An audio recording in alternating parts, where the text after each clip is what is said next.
अस्सलाम वालेकुम, कैसे हैं आप सब? मैं यहाँ ठीक और उम्मीद करती हूँ आप भी ठीक होंगे। तो वहाँ शादी में से हम आ गए थे, यानी कि उसके अगले दिन शाम को मैं आ गई थी। तो मैंने बाहर से मंगाई थी नहारी और रोटी, तो मेरे हस्बैंड ही लेकर आए थे। तो उसके बाद हमने खाना खा लिया और घर में 2 रोटी रखी हुई थी, तो वो मैंने सेक ली थी। तो अभी हमें राशन भरवाना है ना, घर का सब राशन ख़त्म हो गया था।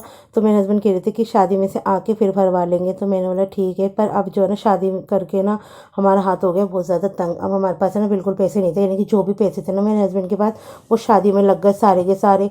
और क्या कर सकते हैं अब। तो मेरे हस्बैंड ने ना मुझे, मेरी जेठानी को और अपनी, यानी कि इनकी फुप्पो की जो बहू है ना, उनके दोनों भाभीयों को, उनको सबको 500 रुपये दिए थे। तो मेरे पास वही 500 का नोट रखा हुआ था। तो मैंने इनसे बोला कि कल को मार्केट चलो, कुछ दालें वाले ले आते हैं हम।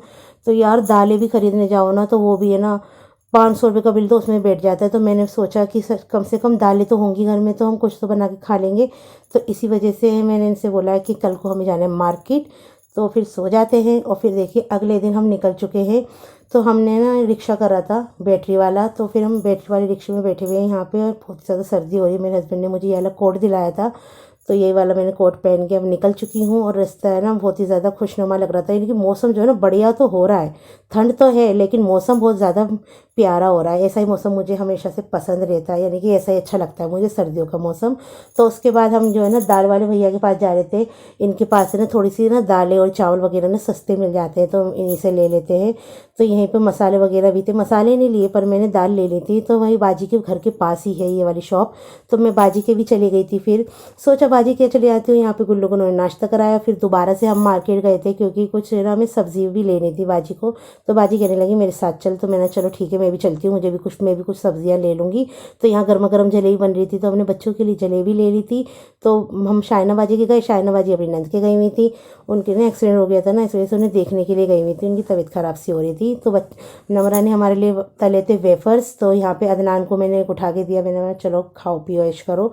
तो यहाँ पे हमने चाय पी और वेफर्स खाए, और उसके बाद हम बाजी के चली गई थी मैं, क्योंकि बाजी थी नहीं तो मेरा दिल नहीं लग रहा था वहाँ पे। तो फिर उसके बाद हमने गजाला बाजी किया, खाना वाना सब कुछ खा लिया था। बाजी ने कौरमा बनाया था तो वो मैंने खा लिया था, और आराम से वेट किया। हमने ना टीवी देख रहे थे क्योंकि हमें ना जाने में बहुत देर हो गई थी, तो इसलिए हमें ना मुबारक भाई ने रोक लिया था। देखिए हूर कहाँ बैठी हुई है, हूर बैठी हुई है अलमारी के ऊपर। तो यहाँ रूम हीटर चल रहा था ना, तो दरवाज़ा बंद कर रखा था। और सर्दी जो है ना बहुत ही ज़्यादा बेहद हो रही है। तो मेरे हस्बैंड भी आ गए थे और हमने खाना भी खा लिया था। तो यहाँ पे मंगाई थी मुबारक माई ने, ये मंगाई थी रेवड़ी और मूंगफली। तो उन्होंने बोला यहीं पे रुको और खाओ मूंगफली और रेवड़ी। तो सर्दियों की तो यही सौगात होती है और बहुत ही ज़्यादा मज़ा आता है, यानी कि लिहाफ कंबल में बैठ के मूंगफली और ये खाने में।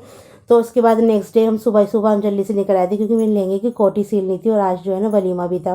तो जल्दी से हम निकल आए थे वहाँ से। और ये देखिए काजू बादाम मेरे हस्बैंड जो है ना रात को ही लेकर आए थे, इनकी मम्मी ने दिया था। तो ये काजू बादाम और ये गोला इनके भाई और भाभी बता रहे थे, उन्होंने हिस्सा लगाया है। तो मेरे को तो जो मिल जाता है वो तो मैं रख लेती हूँ, इन सब चीज़ों में मैं नखरे नहीं करती। अगर ना भी आता ना तो मुझे कोई फ़र्क नहीं पड़ता था, क्योंकि ये ज़िंदगी भर नहीं चलता कुछ भी सामान। और अगर आपको मेरे ब्लॉग पसंद आ रहे हैं तो लाइक शेयर एंड सब्सक्राइब करना ना भूलें। और आपको अब मैं मिलूँगी नेक्स्ट ब्लॉग में। तो अल्लाह हाफिज़।